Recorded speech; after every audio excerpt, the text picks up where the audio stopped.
Good morning, guys. This is Ron. Uh, it is already the 11th of January, Saturday morning, a little after 10 a.m. Time is time is well underway, doing what it's supposed to do. Um, Before we start with questions and today, see if we got any questions. Pastor sent me a text uh earlier this week or last week, I can't remember, but it talked about the on the 25th, the planets lining up. I was wondering if he wants to elaborate, or Nick or anyone who has looked at that, and talk about what that means, those seven planets. What is seven? Any significance in the particular planets that are lining up, and what do you see there? Or anyone else for that matter.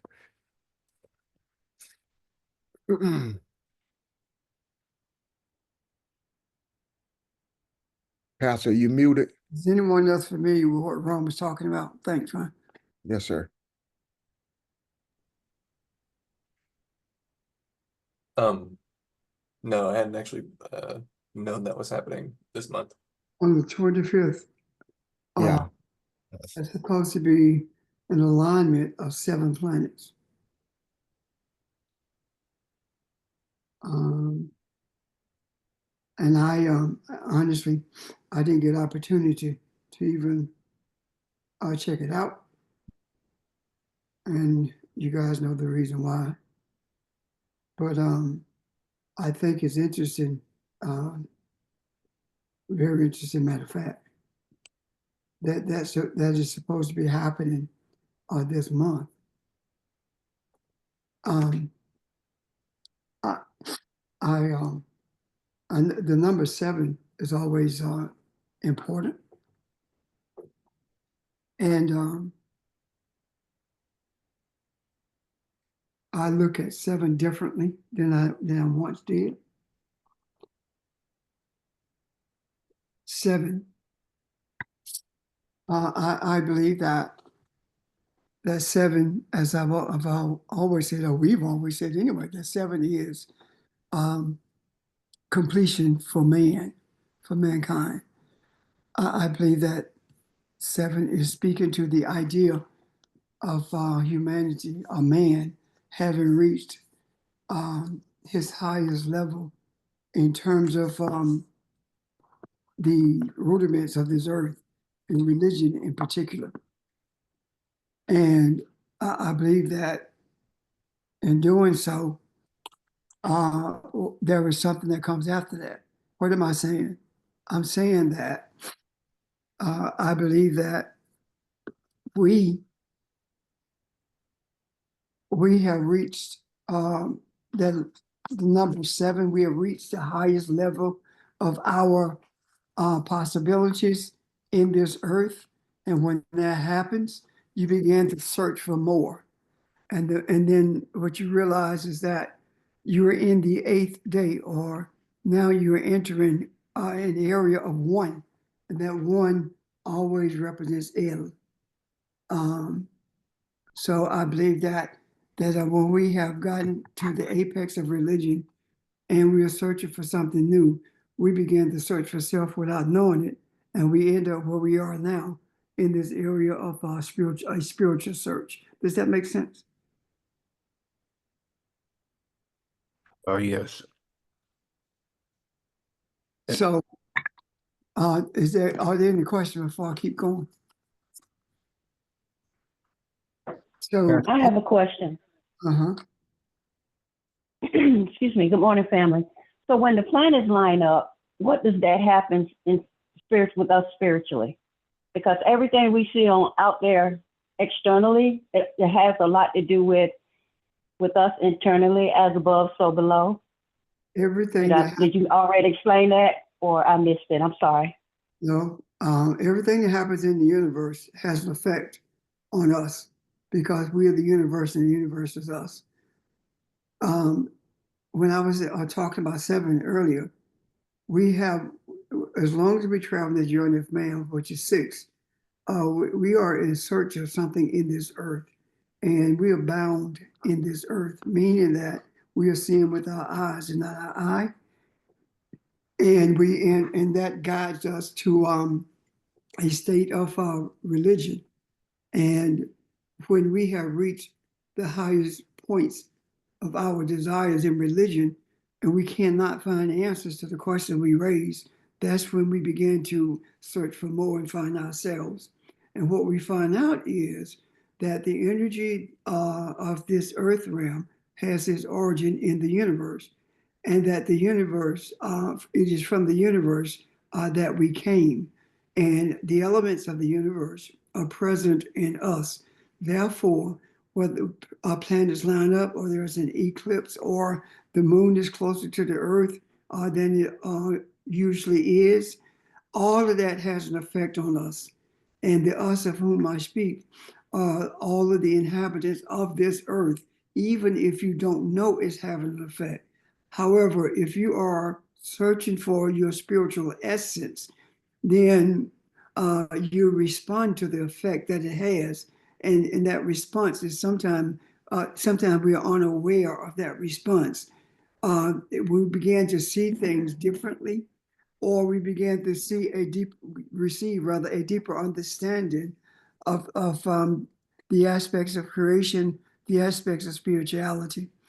And all of that is because of the influx and the embracing of the energy that is a constant flow. But there are periods of time when there are bursts of energy that is sent into the environment of the earth, and the utilization of those energies are or can bring not only an understanding of the wisdom that brought everything into being, but also an understanding as to how to bring mankind to a place of peace. So the energy is not to destroy us, it is to inform us. Does that help, Evelyn?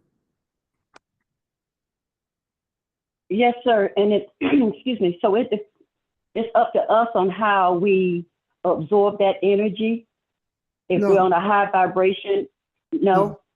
It's not up to us how we absorb it. It's up to us how we utilize it when we recognize its presence. Because Got you. you go absorb the energy whether you want to or not, Right. because you are energy. Okay. Okay, I got it. Okay, Thank you. you're welcome. Anyone else? What you guys find? I know you're looking for it. Yeah, I think a couple things come to mind to me. One thing I see here says 6 planets, one says 8. You know, uh, but the 25 stands out too. I guess that goes along with 7 because it's the 25th day of the month in the first month of the 25th year. Uh, that's the part I think really when you said it got my attention because that's both of those are 7s as well. Uh, but I'm trying to find something definitive that kind of gives some facts on it, and I'm having a hard time seeing it. I guess I should have looked it up more before I said anything. Yeah, and good morning, everyone. This is GC in Philly. Also, the number 7, speaks of opening up the realm of divine vibration. And so I think Evelyn mentioned a little bit earlier in reference to, vibration, but, that's something else that, spiritually, ties into the 7 planets. And I think that is a time that we're able to appreciate our intuitive instinct with regards to the energies that are flowing, throughout, the universe. So I just wanted to just add to that number 7 as a divine vibration that we're experiencing. Thank you. Um,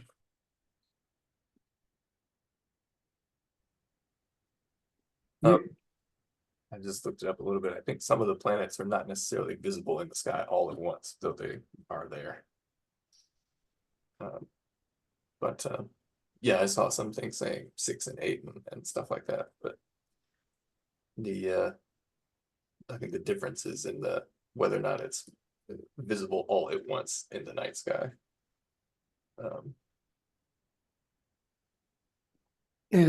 But Nick, even if they aren't visible, the energies will have the same effect, wouldn't Right. it?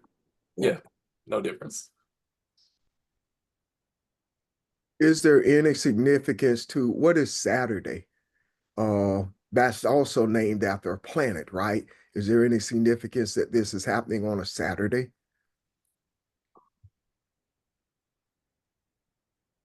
I don't know the significance of it.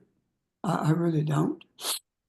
However, I do know that the day that Saturday, the day that the Jews chose as the holy day, that came from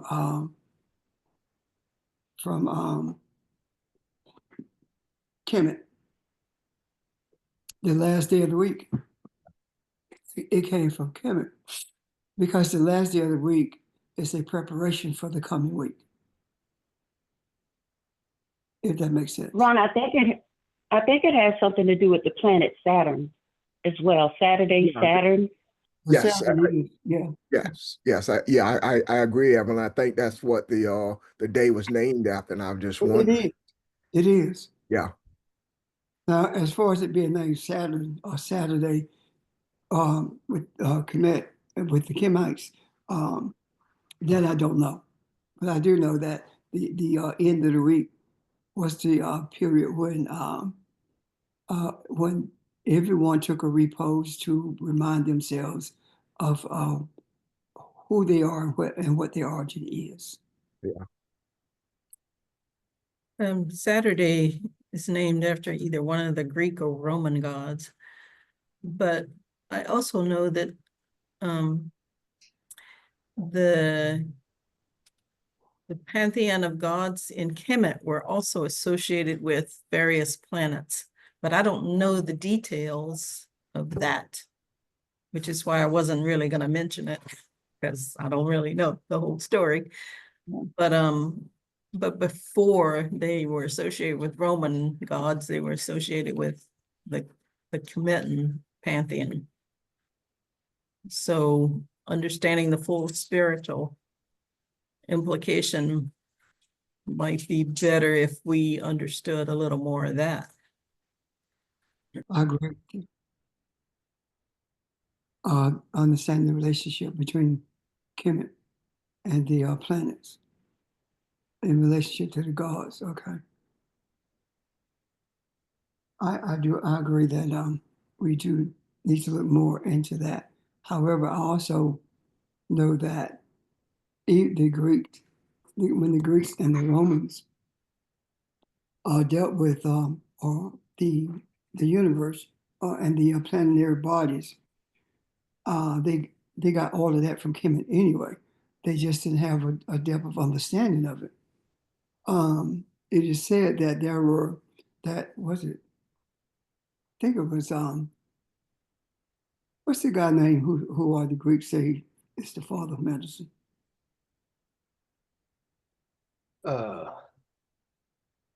Anyway, that guy.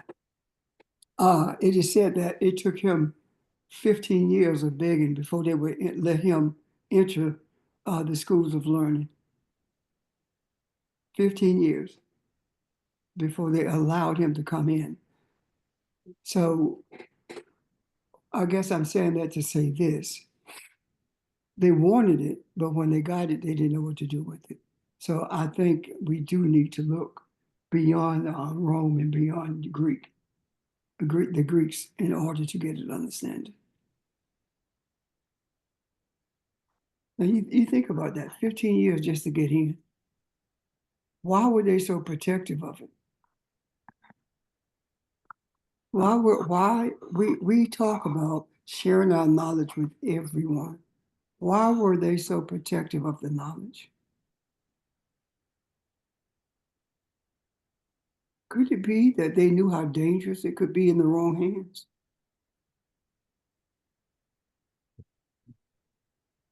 Yeah. Well, Yeah, go ahead. they knew how dangerous it would be if you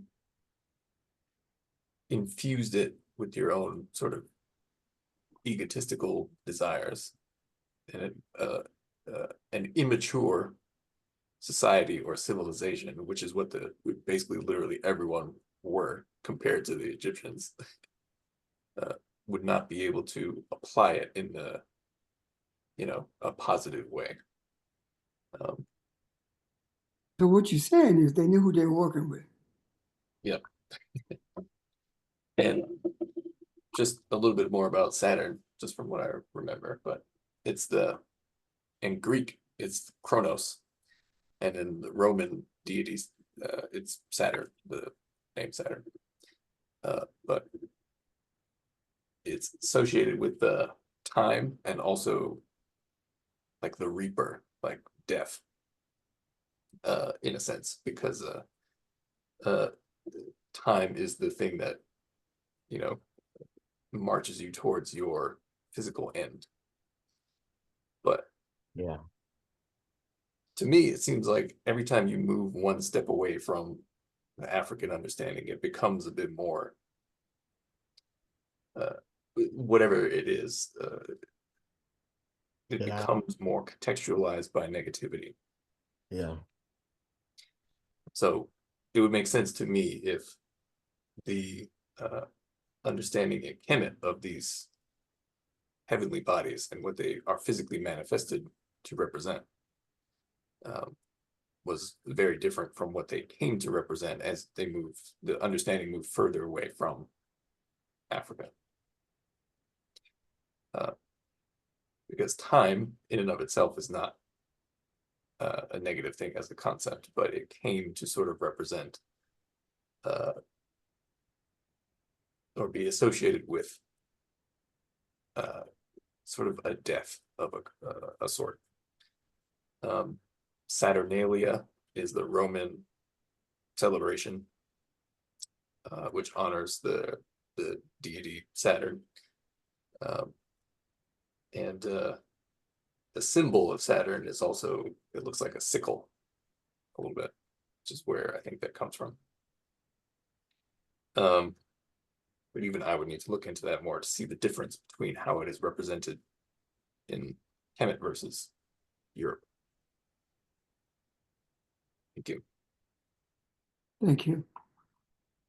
I think it's interesting to note that the 7-day week came from Kemet. When you look at them having calculated the first calendar, and in actuality, it was like 13 months instead of 12, and the year started in March instead of January, and that gives us a more accurate time period for planning as well as for the movement of the planetary bodies in the universe, because the calendar was based upon the movement of the planets, as well, of course, the sun also. But so I think that once we begin looking at this from the Kemetic point of view, we're going to begin to see also the reasoning behind not only the 13 months, but the 7-day week. All of this has, every bit of it has spiritual meaning. I do not think it's coincidental at all that a week has 7 days in it. I don't. I do believe it means something. At least I don't see it as of this moment, but my expectations are that we will see it at some point. I want to introduce something if there are no more questions about this. I think it's interesting would be interesting to add to that, Pastor, is one of the first things that they noticed in putting their calendar together and noticing cycles was that of the moon. And the moon is studying the moon and what took place in the earth as far as plants and animals, and then the lining up of animals, lining up of the planets, where the planets were positioned uh, also played a very important role in it. So I would say the moon had as much of an influence on them seeing these cycles, seeing these rotations, as much as the sun did. Well, Rhonda, actually, the moon is actually the source of mathematics. When the females began to notice that it was certain periods of the moon that their menstrual cycles came on, and they counted the days, and that was it is said that that was the beginning of mathematics, and that was millions of years ago. Yeah. So the moon has always played a pivotal role in in the life in the earth. I think it's notable that the moon not only does it have an effect on a menstrual cycle, it also has an effect on the ocean as well. So that says to me that uh, the moon has an effect on all fluid in the earth. And if it does indeed have influence on all the fluid in the earth and our bodies, well, it depends on what you're reading or who you're reading, it, who wrote it. Our bodies maybe 70% water or 80%. Like I said, it depends on whose concept you're reading about that. But we do know the largest, there's a huge amount of water in our makeup, our bodily makeup, and which means that the moon also um, has a bearing on us. That's where the word lunatic comes from, because of the emotional changes that were noticed during the period, a certain period of the moon itself. So I think we're getting to a place now, without even realizing it, where we are beginning to look even deeper into our origins. When we start looking at the effects of the planets in the universe, understanding that that was our origin, I think that we are closer to having this Kemetic mindset, than we know. Um, just a case in point, we are learning what things are properly called. And when we learn what they're properly called, they're named, all the characteristics of it, it is then that we begin to see the necessity in understanding them for what they were prior to them being renamed. For example, the word Africa came from the Greeks. The Greeks and the Romans named it Africa.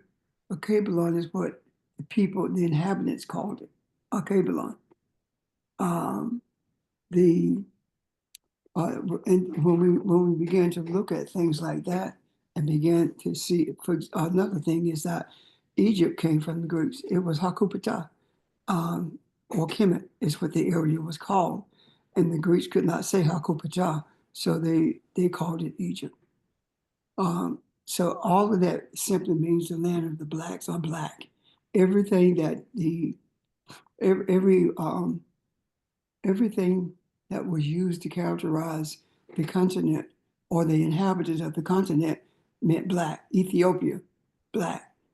It also came from the Greeks. So Hakopata means black.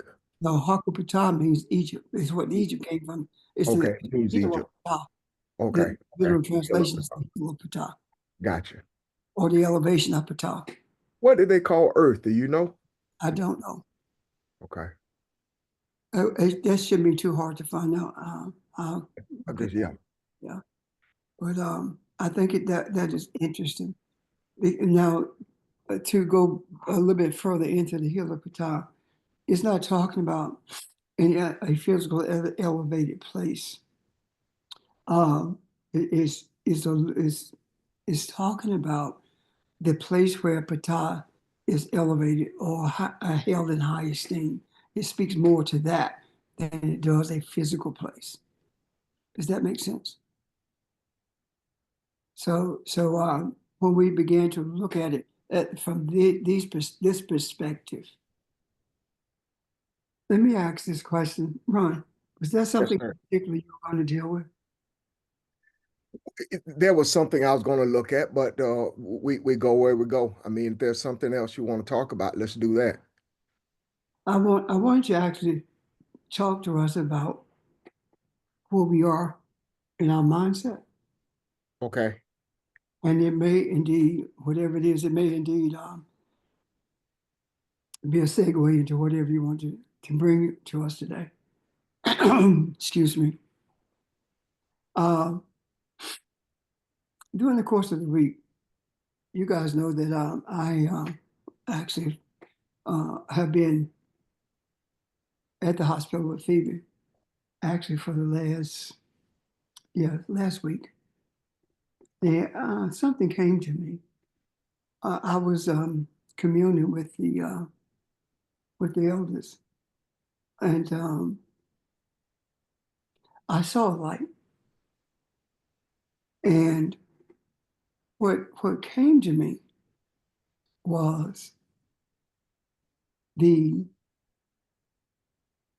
pineal gland is the light, not just the light of your body, it's the light of everything. And the energy of your mind is located in your brain. So the energy of your thoughts are in your brain. And when your thoughts are religious, or when your thoughts are intertwined with the earth more so than it is with spirituality, it is at that point that your pineal gland appears in a spiritual way to be dimmed, not physically dimmed, but dim in that you are not accessing it in any way. And it dawned on me that the most important areas of our existence in this earth is the pineal gland and the energy of the mind. And when it talks about renewing the mind, it's talking about redirecting the energy of your thoughts. And both of them being in the brain and having physical representations of spirituality and this earth environment of earthly thought, they have an influence on each other. So when we talk about talking to ourselves in order for us to have a better understanding of ourselves or of anything for that matter, when we begin to express our desires to have to be in tune with the Kemetic way of thinking more so than the way we have been taught to think, then the light of our pineal gland begins to become more visible to us in a spiritual way. And when we say something that we deem negative, or something that we know we shouldn't be saying, and we catch ourselves and say that's not who I am, it is the pineal gland, is the spiritual essence of the light of the pineal gland that's training the mind by virtue of giving you an awareness of what you should and should not be saying.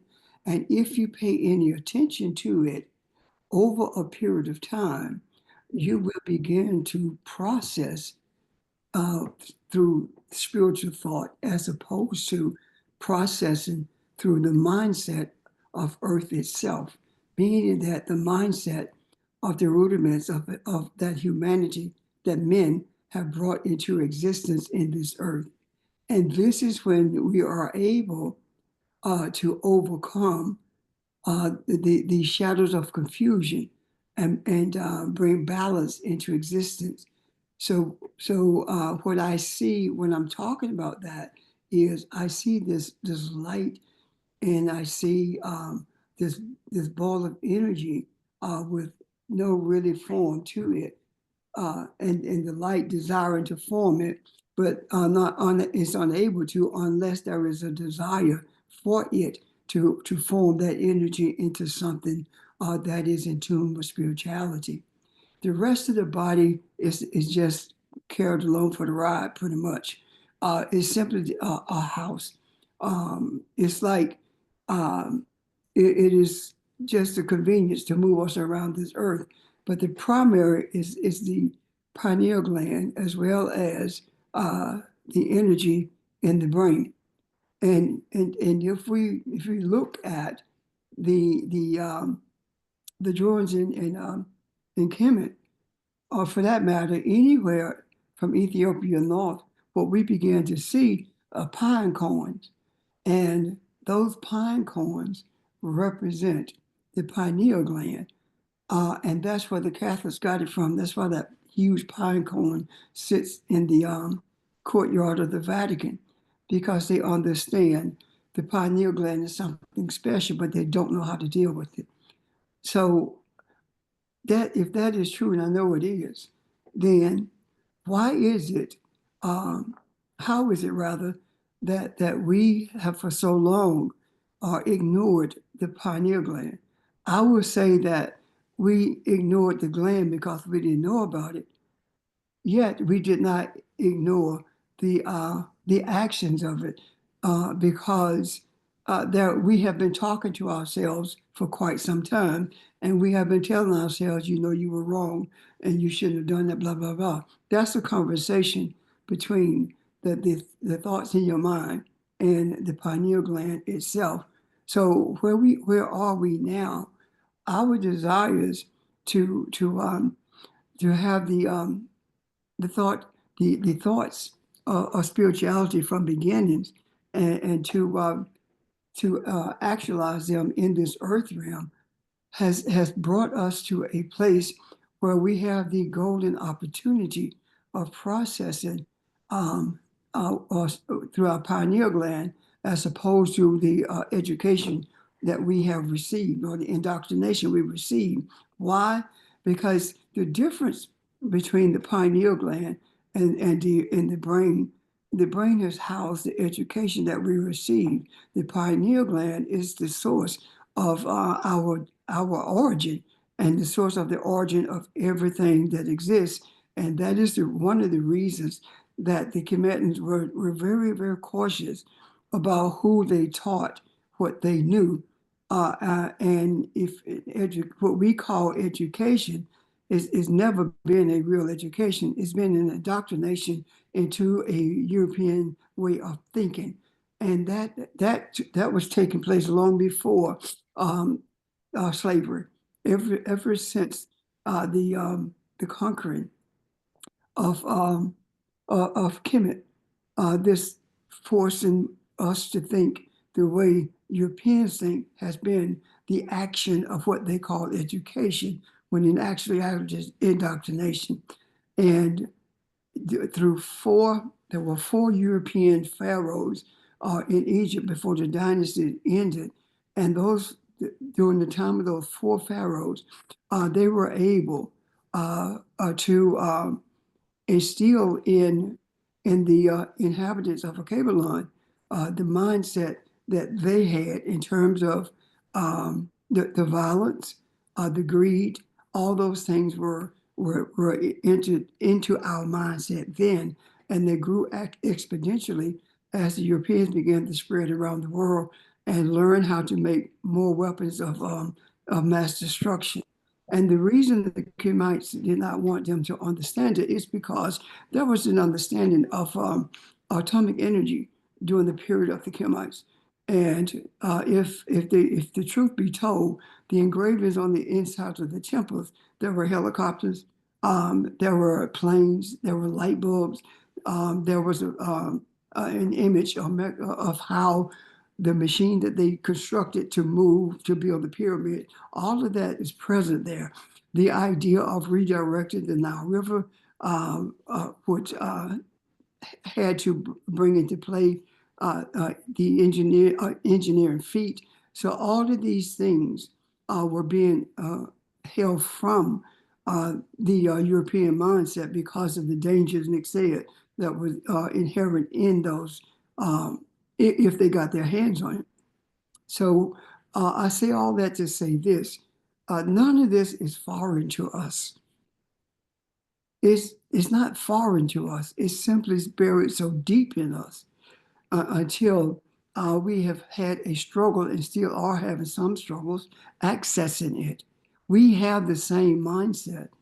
It is no different than you touch your African skin and you're touching the skin of the first African on this earth, the first human on this earth, when you touch your skin, because the skin has not changed. So if that is the case, then that means that all the cells are as they were then. That all means that the mitochondria, which is the brain of the cells, is intact just as it was then. And if that is the case, then the mindset is still in us, and the mindset is housed in the pineal gland. And when we begin to embrace that reality, that our source of thinking is no longer our mind; it is the pineal gland. It is then that we began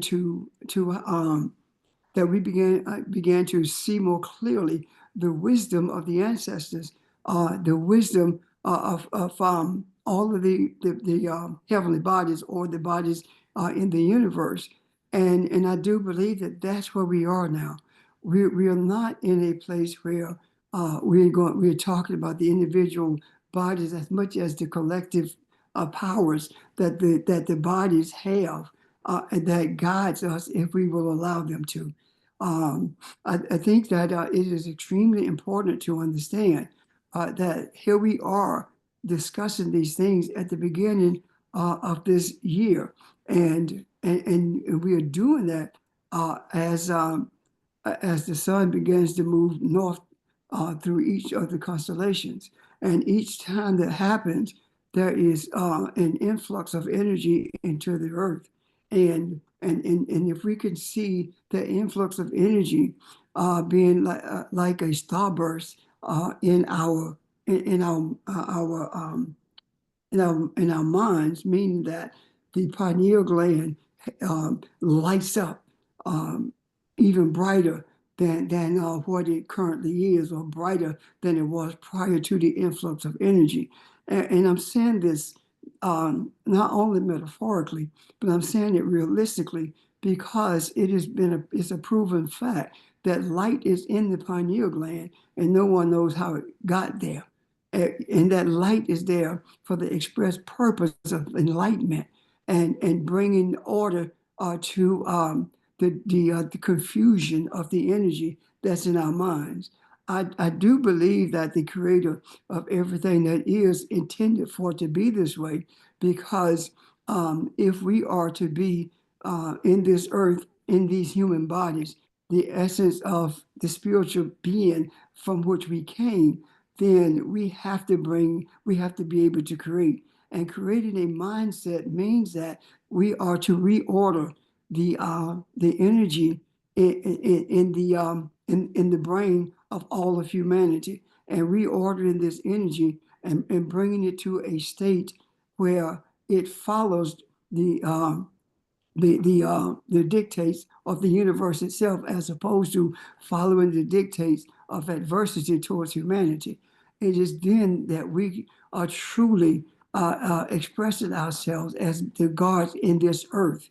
And right now, I believe that we are not on the precipice of it, we are doing it. And we're doing it without even knowing what we are doing. And in the coming weeks and months, I do believe that we're going to see it with a greater clarity, and we're going to begin to see how things are changed because of our desires, as things were changed during the period of our ancestors prior to the invasions. We will be able to balance this earth. And I mean, even now, when we look at it, everything that's connected to Europe is in the process of trying to extinguish everything that was born from the soil of Babylon. What do I mean? I read an article where in the Sudan, the Arabs are killing everything that's black.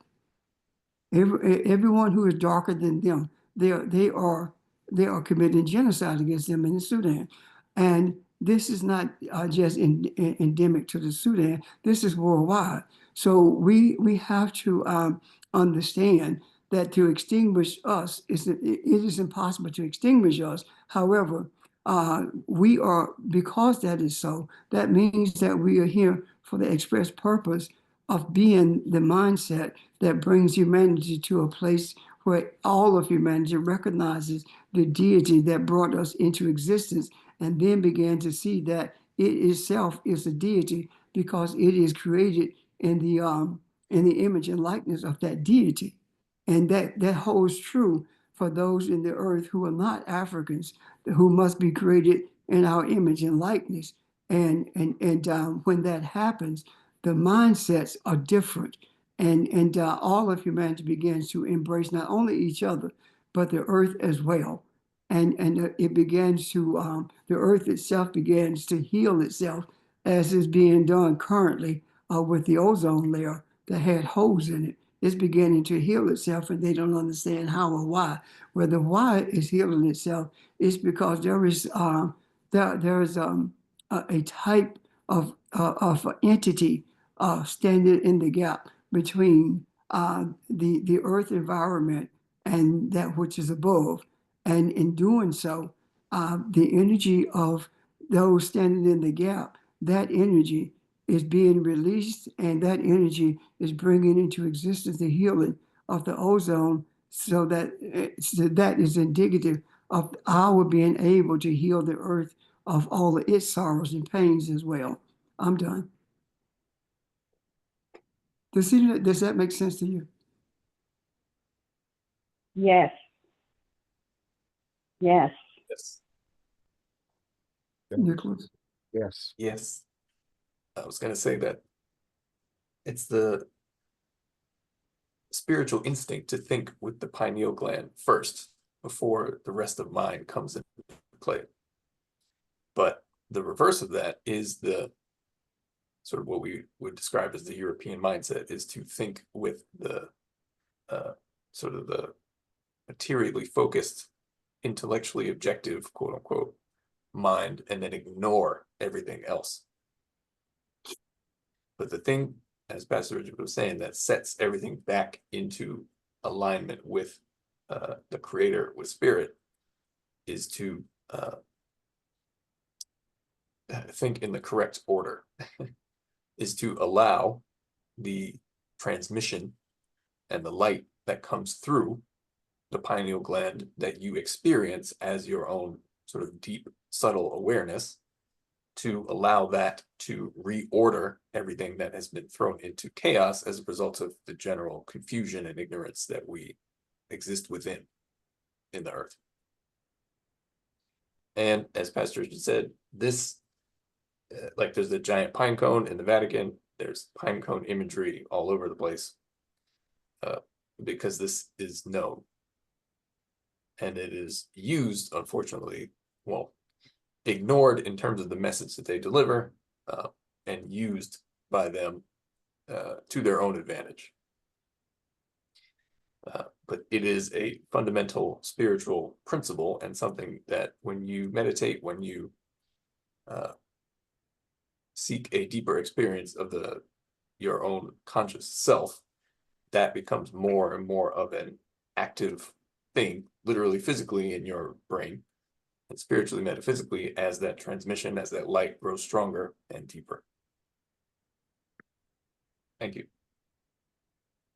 Thank you. Pastor Jay, Yes. I know you talked about the pineal gland and it is enlightenment and everything. So with that, while you were talking, I saw, or let me say that, let me ask this question. We talked about the upper room not too long ago. And we looked at it before we are where we are now. We looked at it as a physical place. So where is the upper room? I know it has to be spiritual. It's in our mind.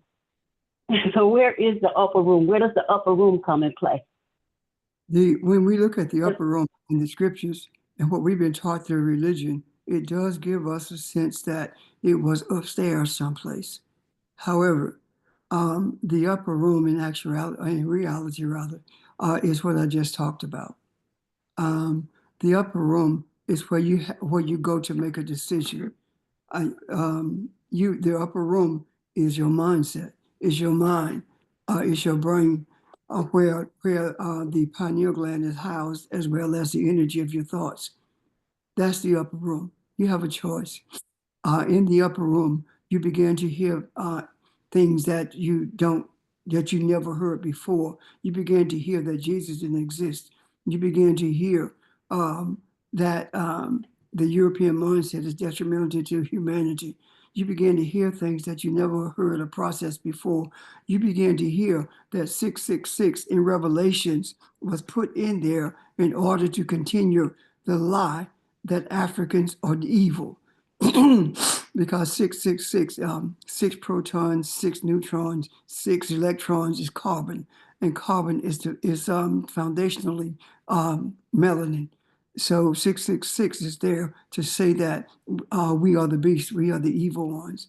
That in itself, these are things that we never thought of before. That's the upper room. So now we're speaking in tongues. We're speaking in language that you don't understand, and that is the reason we defer to a better understanding of the planets.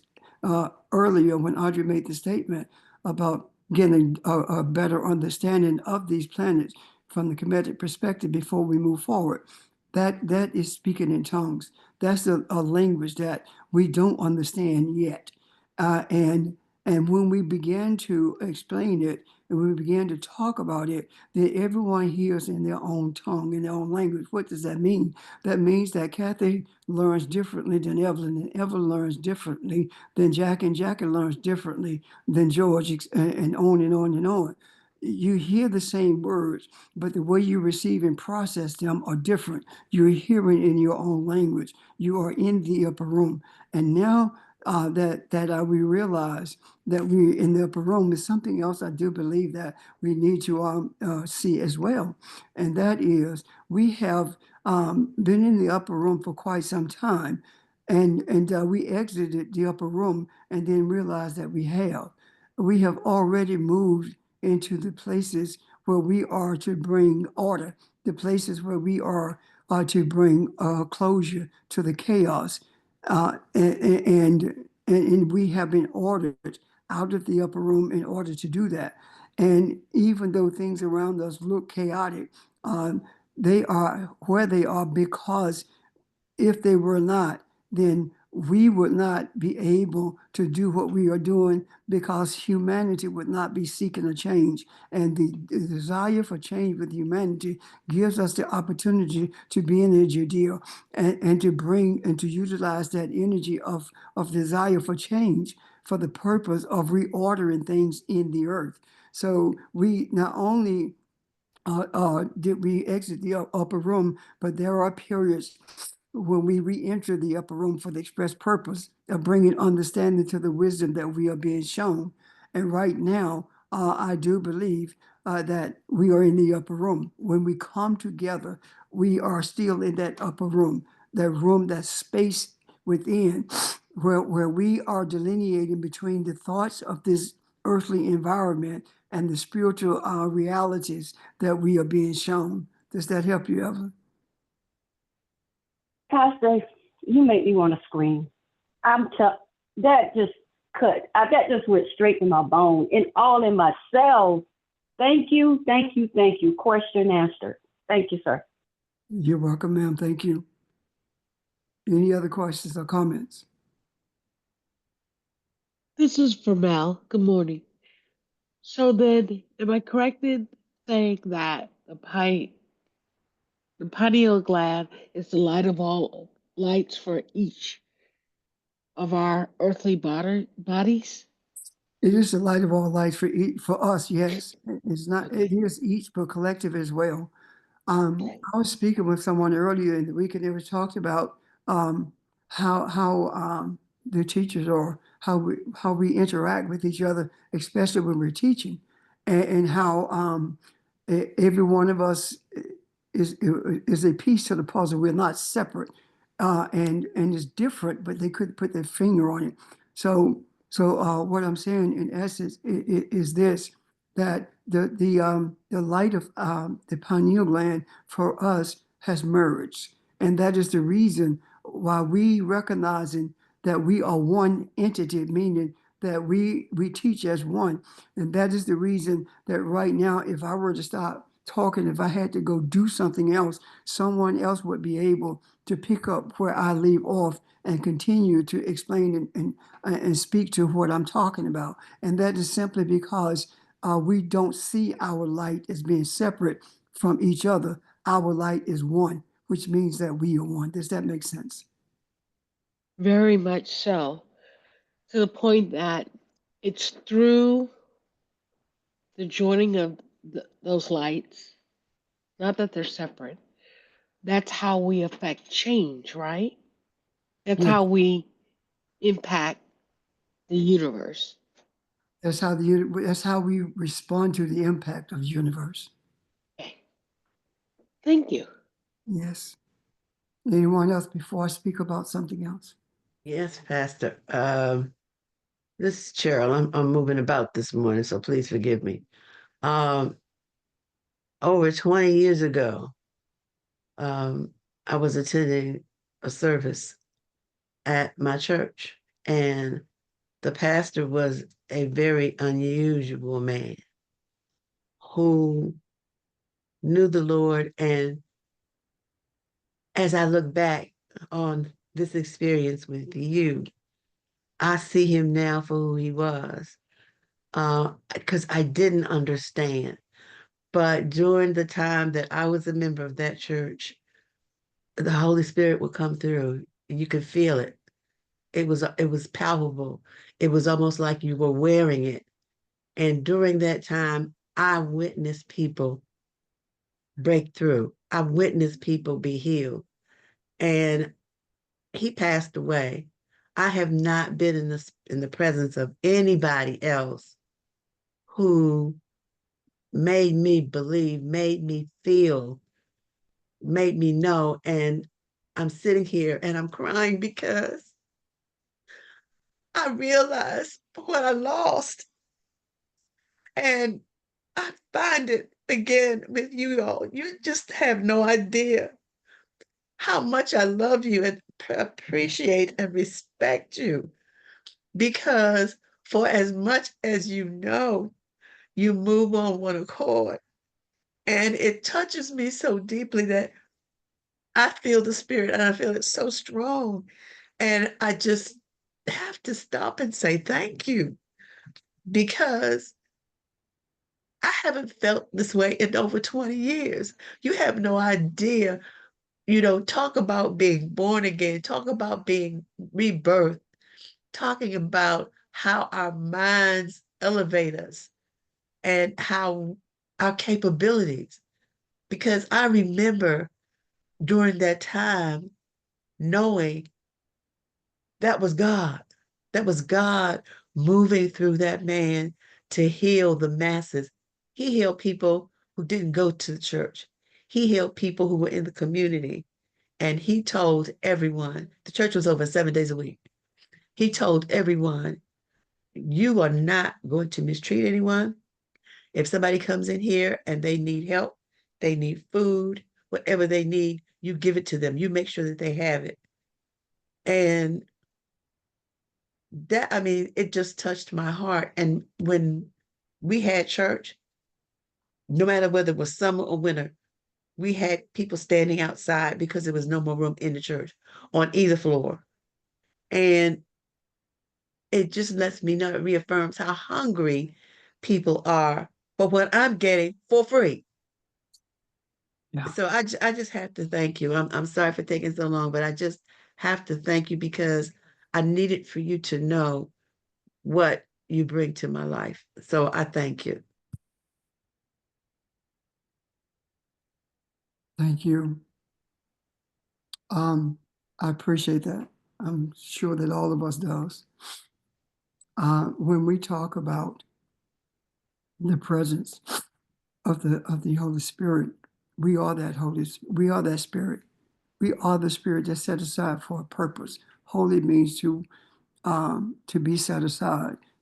And of course, Spirit is who we are. So we have been set, meaning that we have been placed in the spaces where we are for the express purpose of bringing healing to the land. In a sense, we are Melchizedek, meaning that no one knows where we came from, neither do we, or where we are going. We simply are traveling a journey to bring healing to the land, meaning that we are bringing healing to the consciousness of humanity. So I thank you for your comments. Are there any other questions or comments? I have a quick comment, and you kind of just took words out of my mouth, because I was thinking about Melchizedek and that sort of thing too, along those lines. Because when you were commenting earlier about Kemet being conquered and all of that, and I was thinking, well, even so, truth doesn't die. I mean, those, even though they killed priests, a lot of them probably got out, which is why we have the likes of Melchizedek, which is why we have the likes of Jethro out in the desert or whatever. So, and I'm, in a human sense, they pass things down, but also in a spiritual sense, they pass things down. So truth doesn't die. It's there for us to grasp hold of. And it's in the ether, it's in the consciousness of the universe. So very important for us to just meditate, open up our pineal gland so that we can receive all that energy and all that truth consciousness. And if I Anyway, may thanks. piggyback off of what Audrey said, there's a saying, truth crushed to the ground shall rise. And I believe that, what we're hearing with our third ear is the principles that we have been speaking about, meditating on, with regards to not just truth, but order, righteousness, harmony, balance, which made me think about what Cheryl mentioned. I am because we are. And as we begin to, appreciate revisiting and studying from the Kemetic teachings, we're coming into an awareness that propels us to be the lights that we are, and bringing loving kindness and healing, to the universe. So again, I think that it's again, an awesome and great day for us. And as we continue this journey, let us continue to be in oneness and to continue to share and to reach out in that way that we can empower others. I just wanted to share those thoughts, but it's definitely, from, the principles of Mayat or the Kemetic teaching. So thank you for letting me share my thoughts. I'm done. Thank you.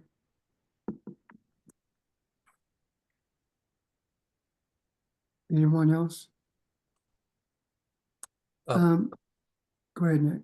Oh, sure. Just to add something to what my mom said. And what you said, George, it's impossible to crush or destroy or eliminate truth. The vector of sort of light or truth entering into this experience is your own awareness. And that is why when you study yourself, you can know all of these things, because these things are, when we talk about the Bible and the hidden meanings and stuff like that, these are just reflections of what is in you. They are things that are unfolded from within you. And when we overall are desiring to learn more about Kemet, about the world before the world was contextualized by the European mindset, we are attempting to remember what is instinctual to all of us. And that was more so the basis of education, of spiritual practices, etc., in the world in a more natural way before the European mindset had such a shocking sort of effect on it. So it is, in some ways, the spiritual equivalent of what happened in how do I put this? It's the spiritual equivalent of something like the Black Panther Party. The spiritual equivalent of that cannot be destroyed. It will be re-remembered, even if it is forgotten again and again and again. And it is the evolution of what that movement was, in terms of the Black Panthers being a response to the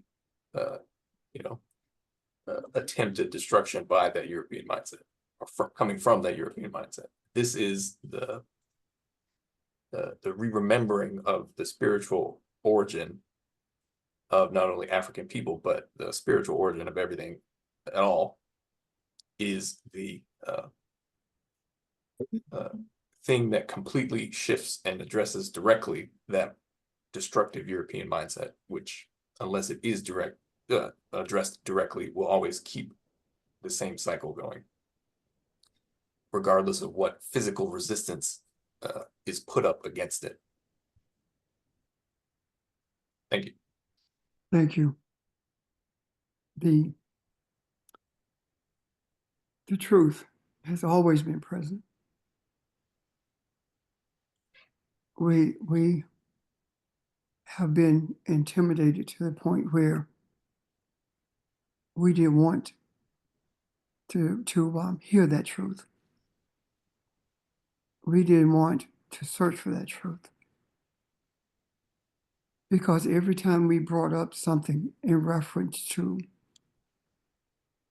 the origins of the existence of man and the truth about the unrighteousness that's perpetrated against the children of Akabalon, we've been told to play the race card again. And that kind of intimidation we absorbed instead of searching for the truth. We've been told that spirituality is superstition, and we are a group of people who believe in superstition, and as a result of that, we can't go to heaven. We've been told that we contributed nothing to this earth, and if you look at the Egyptians, they look like, quote unquote, us meaning Europeans or Eurasians, who are Arabs. It is time to end it all.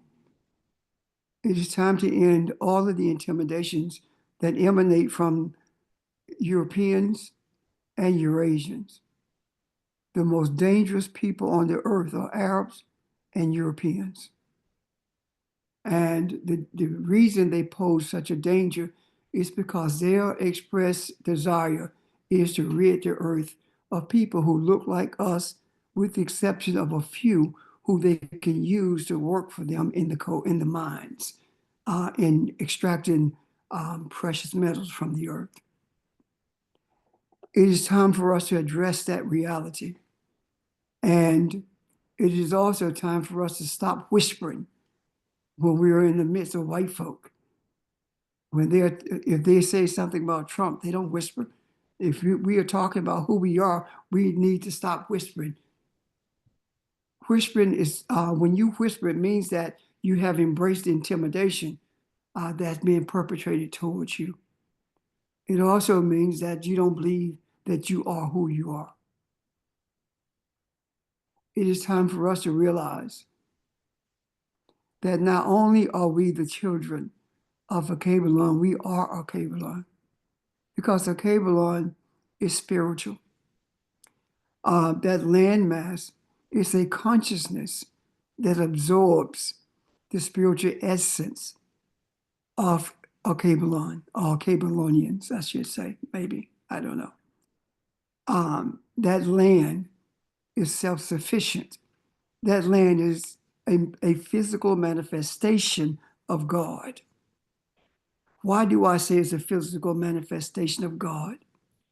Because it can sustain everyone and everything on earth without having to leave the boundaries of that landmass. It has been sustaining the earth and feeding the hunger of greedy men for centuries. And it's time for it to stop. And the only way that it's going to come to an end is for us to end it. And our ending it does not mean that we are going to pick up physical weapons that have been fashioned to destroy us and to keep 7% of the world's population in power. Our bringing it to an end is based upon our spiritual desires, knowing that our spiritual essence overpowers any and everything. There is absolutely nothing that's more powerful than our spiritual desires, because our desires are righteous. Our desires are for a balanced, peaceful earth as opposed to the chaos that we are currently seeing. We have never been people of war in terms of fashioning weapons to kill. We fashion weapons to defend ourselves, but not to commit genocide against anyone. It is time for us to bring all of this to an end. And the end that I speak of is the energy that we are experiencing now as we fastly approach the inauguration on the 20th. Our warfare is indeed spiritual. And today we are inaugurating a period of time in this earth where everything that is adversarial to the earth and to the inhabitants of the earth must die. And how it dies, it does not matter. It is time for us to realize that 7% of the people of the earth has been controlling the earth for centuries. And we have allowed that to happen. 7% of the people of this earth have been controlling all of us for centuries. Our Creator did not bring us in this earth to be manipulated and controlled. There are those of us who ask the question, well, how do we do it? Through the guidance of our ancestors. How do we get this guidance from our ancestors? The elders are waiting for us to open ourselves up with a desire to move forward. The elders are not waiting for us to ask them how we go get a new car or how we're going to pay a bill. That's irrelevant. What's relevant is asking the ancestors for direction for humanity. And everything else comes with that. Our focus must be humanity. And when I talk to you about the ancestors, I'm talking about my interaction with the ancestors through the pineal gland. I'm talking about the unicity, that my pineal gland, that your pineal gland has with those who has gone before us. There is no end to life. There is renewed life. And those who've gone before us, those who've exited these bodies, are light itself. And that light is our pineal gland. And if we desire and focus our attention on understanding and receiving from the ancestors, we will begin to change our own mindset and re-educate ourselves. We will begin to see that life in this earth is more than the things that we acquire, is more than those things that has grabbed our attention. Our primary focus must be who we say we are. Our primary focus must be humanity. I say this so often, you say it so often. I hear you talking about who we are. I hear you talking about the desires that we have to bring peace and balance. I hear that. It cannot be said too much. Our spiritual essence is the power source in this earth. Our ancestors is the umbilical cord that it has a continuous flow of spiritual nutrients that we are receiving power from, that is energizing us to move forward. The 25th, the planet alignment, whether it's real or not, whether it's 8 or 7, it doesn't matter. Today, this day, 7 and 7, the 25th, 25th year, 7 and 7 is 14, 4 and 1 is 5. Balance is in the atmosphere. We are the ones to bring this beauty into the earth. Let our presence, not our physical, but our spiritual presence, let our spiritual presence be the force that we depend on for change. Because when we do that, we are embodying the power of the Creator as opposed to trying to figure it out with our minds, because our minds are really, really confused. Let us learn, let us desire to hear what the ancestors are saying. And the hearing is not audible. It is an experience. And the experience that you have with the ancestors, you may not have the words to express it when that experience takes place. You might not even be aware of the experience. Yet when you open your mouth, those words will flow. They will flow like the rivers of water, nourishing everyone who embraces them. And the resonance of them will change your life if you allow it to. It is all incumbent upon you to make a decision as to whether or not you're going to continue to see with your eyes or you're going to see with your eye. The light of the eye is what changes you and everything around you. If the eye is dark, then the whole body is dark. If the eye has no light, if the eye is not recognized for the light that it is, then you are in darkness. The whole body is in darkness, meaning that mankind is in darkness. But if the light shines, then the whole body has light. Everyone is enlightened. Keep that in mind. If you don't embrace the pineal gland as being the essence of you in this earth, you will grope in darkness, searching for God knows what, and finding absolutely nothing. I'm done. Thank you,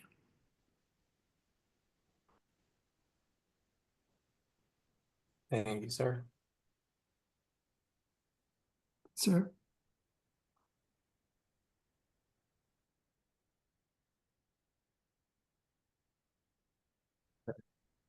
Thank you. Anyone, questions or comments? Very enlightening. I don't think we're through with this yet. We're not run. Yeah, My expectation is that we're going to look at this planner's alignment.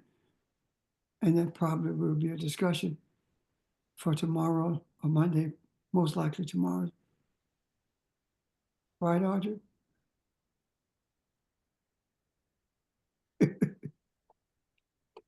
you have no idea how close this was to something I had looked at for today.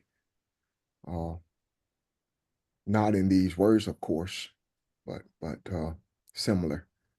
Like, um, I tell you something beautiful I witnessed today. Uh, it reminded me of a time I had a GC. I'm sorry, man. You had something to say in line with this, so I changed the subject. I apologize. Did you? I saw Yeah, you come on. Did you have something you want to add before I say yeah. Let me something? just say this. As you know, Pastor was speaking about the pineal gland, and he mentioned the number 7, which again, 1 + 4 is 5, but 5 spiritually speaks about creative manifestation. And in creative manifestation, he says we are like a puzzle, but what it talks about is the 5 elements of earth, water, fire, wind, and ether. But it talks about a synchronicity in terms of, again, that flow of divine vibrations. And so when we speak about the planets, I think again that it all aligns, in terms of just where we are collectively. And so I just wanted to, mention it about the 5 elements as far as creative manifestation, which is happening right now. I just want to share those thoughts. Thank you. Thank you. Thank you. Any Thank you. questions or comments on what George said? I think it's interesting that the 25th is 5 days after inauguration. And 25 is 7. I mean, 14 rather, which is 5. So Yeah. Excuse me. No, all I was going to say is I remember when I was young, someone talked me into going on a camping trip, and we're supposed to be out there 2 days. Well, you're a young kid and you're out in the woods camping, and there are no electronics or anything. Of course, we didn't have cell phones back then, but you had no radios, no nothing. That it was hell. It was torture, but it was also fun. But you didn't see the fun until later, till you got out of those woods. But we had an instructor who drove a car, but we didn't know he was going to drive a car in there. He gave us a compass and told us where to meet on what side of the lake. And it took us a while to get there. Now, the point I'm trying to make is throughout the arguing and the bickering to get where we needed to be, when we came together and worked as a group, and even, you know, he surprised us when he showed up and brought some stuff with him, how much more enjoyable and pleasurable it was, and everybody kind of surrendering to the process. And I'll never forget how peaceful those woods came that night. Why did I bring that up? I thought about that today. When we start up conversations, sometimes we don't know where they're going. We don't know. You didn't have 5 people on here that had heard anything about these planets, but everybody surrendered to the process, and a discussion took place, and harmony was born out of it. That is who we are. There is nothing we can't create. There's no kind of truth that can't be found here because we surrender to the process of finding it, and nobody stands in the way. So I think it is beautiful to watch this unfold and to watch it happen and watch something grow that started with a tiny mustard seed and grew into a beautiful flowering bush. So love the discussion today. Thank you. Yes, sir. Ron, may I make a comment? lotus I'm sorry, I yield. What'd you say, Audrey? I said a lotus flower. Yes. Yeah, yeah. Go ahead, Evan. I want to make a comment afterwards. Well, I was going to say, I appreciate everyone. I appreciate teachers, facilitators, everyone on this line. Cheryl, I feel like you were crying. I know you felt a lot of energy and your expression was that you were crying. Well, I'm a crier also. I don't know why I do it, but that's okay. But anyway, I appreciate Kathy for after the election, she told us how we had grieved and everything and that we needed to go back, stay the course or whatever. I see a picture of us remember how we used to go to Big Ma house, Grandma house? We would eat soul food. The food was good. We just felt that we needed to eat as much as we could. But now, since we have turned the page, I think we on another level, so to speak, another dimension. And now what we're getting, the food, the soul food that we're getting now, I see it as richness. It's rich. We used to stay on the phone for a long time, but now our time on the line is not as long as it used to. So I just wanted to say I appreciate Pastor Jay. You're the head. You're our covering. I appreciate all of you because what did Cheryl say? What we're getting is so fulfillment. It's such a fulfillment. And I can't express how I feel, but Cheryl, I felt you. I really felt you. But anyway, I just wanted to say thank you. Like George just did, GC. Thank you guys. Thank you. Because if it wasn't for you, the earth, I think it would have been, I don't want to say destroyed, but it would have really been out of chaos. But thank you. That's all I wanted to say. Thank you. I wanted to say something about, and I don't want to necessarily discuss it, about the fires. I can't help but believe that the fires in Los Angeles are related to the destruction in Gaza. There are hundreds of thousands of people in California who are homeless. And many of them did not have insurance, so they don't know what they're going to do. 11 people have been known to be dead, 10,000 structures destroyed. You don't know how things are going to be brought back to you. The energy you put out there comes back. You don't know how it's coming back. There are people who are suffering. But any suffering that they are enduring, I feel very strongly, is because the USA was written on the bombs that destroyed those people and continuing to do it in Gaza and other places around the world. It doesn't mean I don't have empathy for the people who are going through this. But it does mean that I am able to read the signs of the times. And when you couple that with Republicans saying we should not send any fire support to California, then you are beginning to see the modern actions of ancient Europeans destroying each other and anything in its wake and not even caring about who suffers and how deeply they suffer unless it comes to their front door. I'm reminded of Malcolm having said with the assassination of Kennedy, the chickens had come home to roost. And he said that because Kennedy was involved with the decision to kill Patrice Lumumba. So empathy does not mean that you don't recognize what's happening. Empathy does not mean that you don't make connections between how evilness begets evil. I'm done.